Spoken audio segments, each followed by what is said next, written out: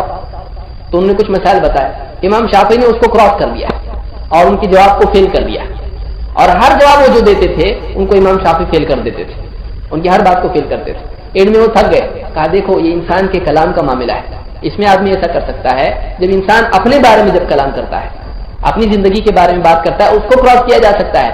تم اپنی طرف سے اللہ کے بارے میں کچھ کہنے لگ جاؤ گے، اس کو بھی کراس کیا جا سکتا ہے، تو مت کہو وہ سوائے کتاب و سنت۔ تو کہتے ہیں کہ اللہ کے بارے میں جب کلام کرنا ہے تو کتاب و سنت ہی کی بنیاد پر ہونا چاہیے، اپنی طرف سے کچھ نہیں کہہ سکتے ہیں۔ اسی طرح سے کہتے ہیں الاصل قرآن او سنت، اصل کیا ہے، بیس کیا ہے، اصول جس پر سارے مسائل کی بنیاد رکھی جائے، کہتے ہیں الاصل قرآن او سنت، اصل یا تو قرآن ہے یا تو سنت ہے۔